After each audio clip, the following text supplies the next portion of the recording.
Hi, BookTube, it's Amy. I decided I would forge ahead here with another reading from the Anatomy of Bibliomania by Holbrook Jackson. This wonderfully hefty little volume here.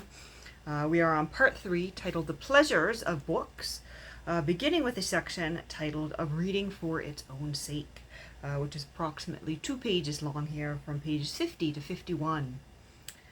Of reading for its own sake, of the reading of books, there is no end, and no end to its delight. I never knew more sweet and happy hours than I employed upon my books. He quotes from James Shirley's The Lady of Pleasure.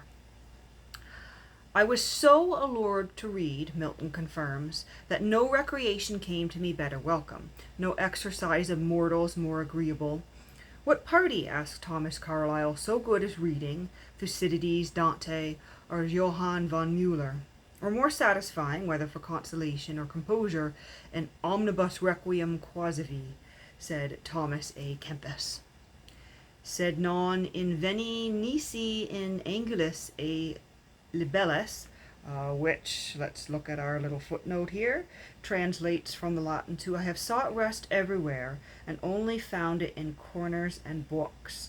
And that is coming from Herbert Roswind in a preface to Amatio, published in Antwerp in 1617.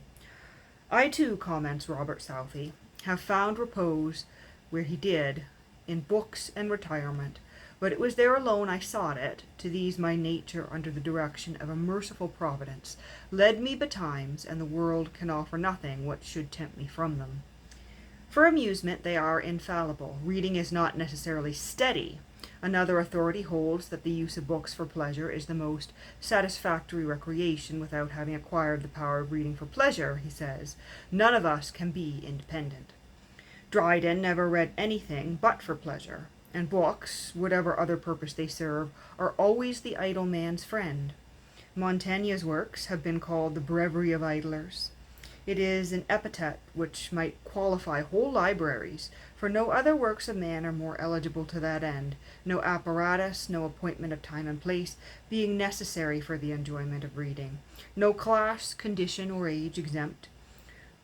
Who is he, enjoins Robert Burton, that is now wholly overcome with idleness, or otherwise involved in a labyrinth of worldly cares and troubles and discontents, that will not be much lightened in his mind by reading of some enticing story, true or feigned, where, as in a glass, he shall observe what our forefathers have done, the beginnings, ruins, falls, periods of commonwealths, private men's actions displayed to the life, etc.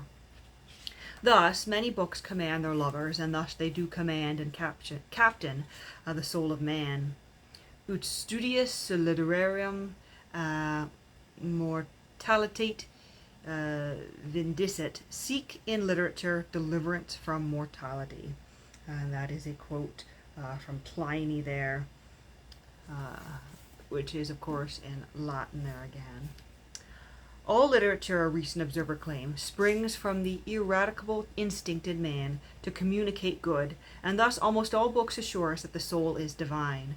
So great this efficacy of books that Thomas Carlyle claims reading to be one of the rights of man, and a very cruel injustice if you deny it to a man, for by their benefice to readers in all times and stations, they are necessities of life to some, and may yet be so to all. In the busy world they are respites and recreations, as I shall sufficiently make out, and because the soul of man is not by its own nature or observation furnished with sufficient materials to work upon, books are essential to solitude, for it is only by continual recourse in them that the soul can be replenished with fresh supplies. Otherwise the solitary world would grow indignant, and be ready to starve without them. To which I add that which seems to be more probable, that without them, not only the solitary but the social grow, needy of mind and impoverished of spirit. For books are the granaries in which the harvest of mankind is stored. They are the best, readiest, surest way to choose inward riches, which all wise men approve. In proof of this, Confucius owned that in the pursuit of knowledge he forgot not only his food and his sorrows, but he did not even perceive that old age was coming on.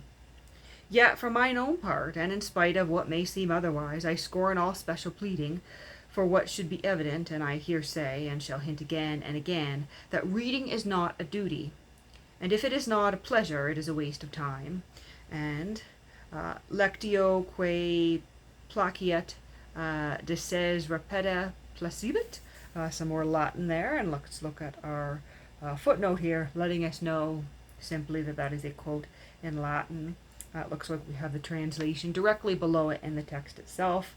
What we read with pleasure, we read again with pleasure. For the desire of mind to mind is never satisfied, but rather continually increased by intercommunion. Thus, reading is justified, whatever other purpose it may have, and there are many. It is its own reward. There are counsels and records to support this tenet, out of which, because every man cannot attend to read or peruse them, I will collect in this section some few of the more notable. And that is the end of that first section there. The next section is titled Pleasure, a Condition Both Profitable and Honest, and that will be in the next video that I post here, reading from the Anatomy of Bibliomania. But that's all for today.